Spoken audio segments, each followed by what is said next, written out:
We've got an extremely fun matchup for you here as CJ Stroud and the Texans fly to Los Angeles to take on Matthew Stafford and the Rams. My name's Tyler here with my brother Ryan, and today we're breaking down the week one matchup between the Texans and the Rams.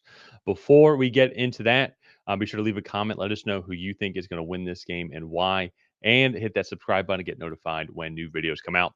Ryan, this should be an extremely fun game. I both these teams have young, rising, up and coming defensive stars as well. They both made changes in the receiving room as well too.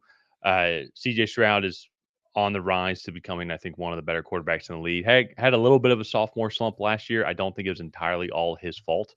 I think he's looking to make a big bounce back here. While at the same time, too, you have a future first ballot Hall of Famer Matt Stafford going up with it, and they've got even got signed another future Hall of Famer as well, probably first ballot in Devontae Adams to this team as well too, while moving on from Cooper Cup, who's now with Seattle. So replacing him there, I think it's going to be an extremely fun matchup here.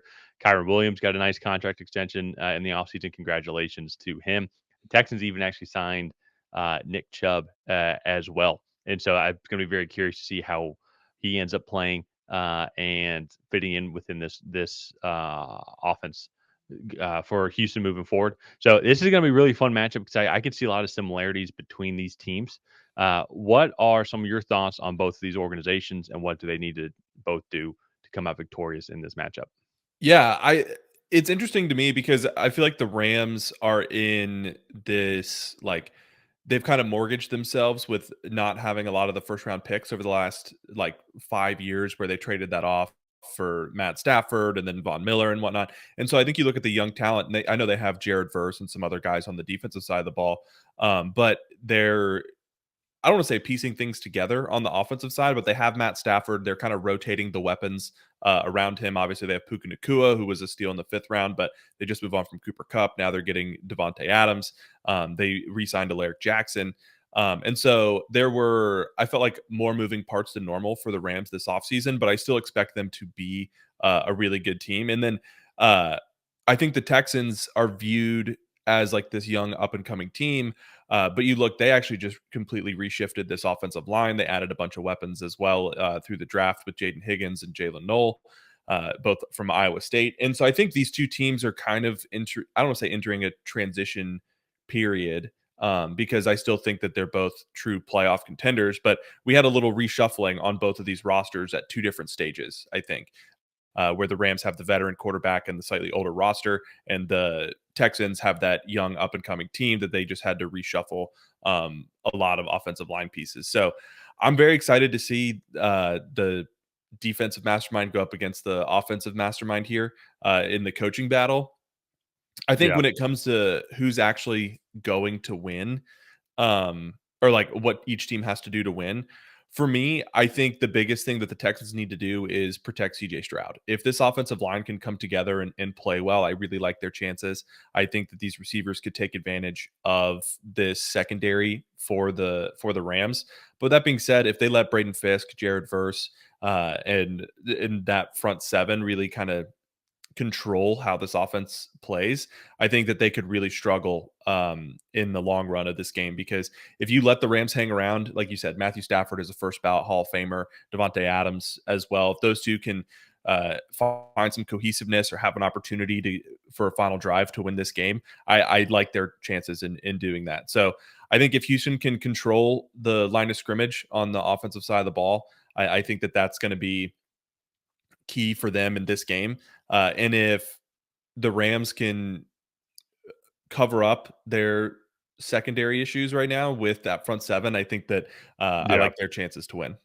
Yeah, I think you hit the nail on the head there too, is because it's the weakness I would say for Houston is going to be that offensive line, and so I think I can see that front seven for Los Angeles with Jared Verse and company coming around, and even too very curious to see now that with them getting Puna Ford in the offseason how that's going to help them like even more in the run stuffing capabilities as well, while also Yeah. still being able to get after the quarterback.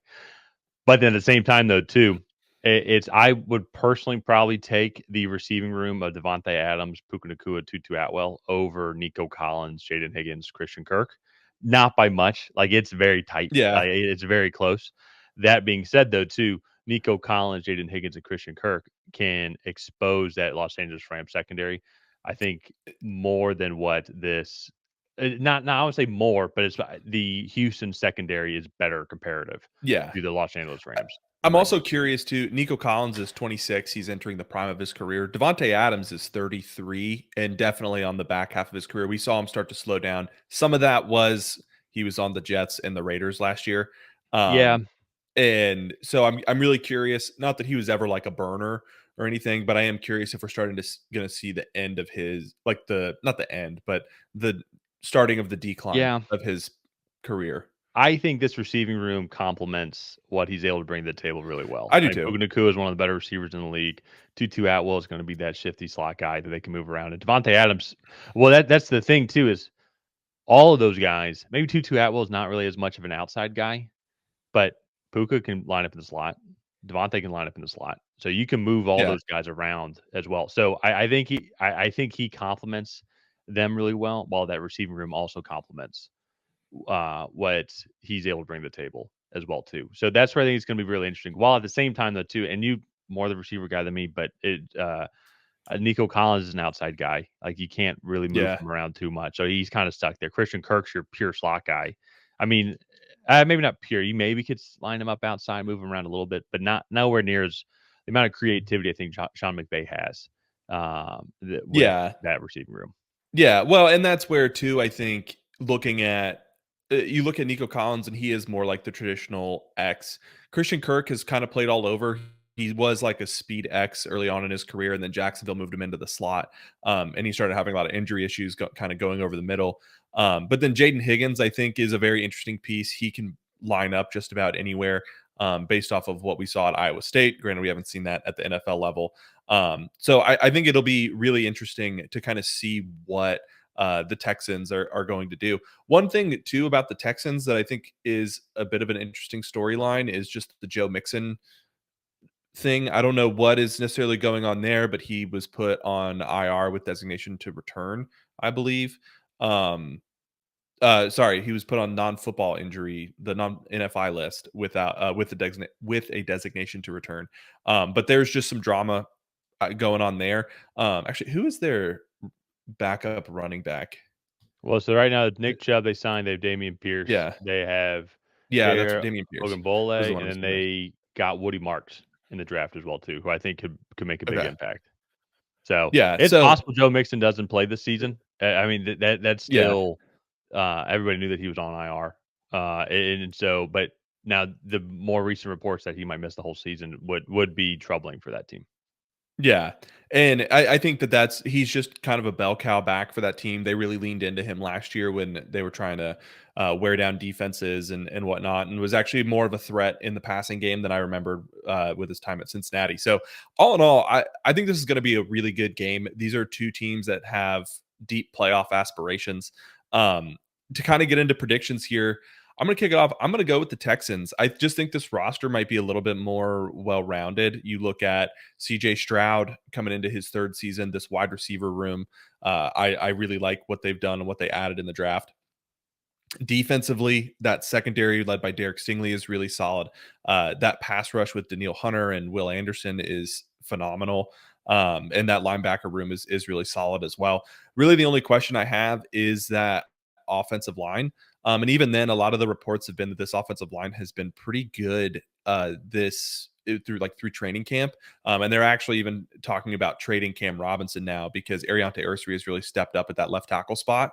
And from there, they're in a decent spot after Honestly, after the that. Falcons would whatever draft picks we have left, we need a tackle. So Yeah, put him in at right tackle. But so I'll disagree a little bit. I'm going to go with the Rams here in Week 1. This is going to be a fun game to watch. This is going to be a pick'em game. I could see it being like 49% to 49% on overall total picks here, with some random people picking for a tie, which that's wild. But I think the thing it's going to come down to is it's just going to be Week 1. Like we're talking about how good the offensive line is how well are they going to be able to pick CJ Stroud up? I think in general, I'm going to go. I think the Rams offense is going to be a little bit more well rounded and can deal with the strengths of the Houston Texans defense a little bit better. While I think that front seven for the Rams, I think are going to get after that offensive line in this week one matchup. And so now that being said, like I could see this going both ways. I could see you being right also too. And Nico Collins and Christian Kirk and Jaden Higgins are able to exploit the Rams secondary. But we'll kind of have to wait and see. I think Puka Nacua and Vontae Adams and all those guys, I think they're going to have a good day as it being like the week one matchup. Yeah. No, I think this is gonna actually be a relatively high scoring, Yeah. game. So, I we disagree on this one. Let's go ahead and wrap it up here. If you guys have not already, please go ahead and like and subscribe. That is the best way to help out the channel. While you're down there, leave a comment on who you think is gonna come out ahead. Will it be the Houston Texans? Will it be the Los Angeles Rams? And other than that, we'll see you guys next time.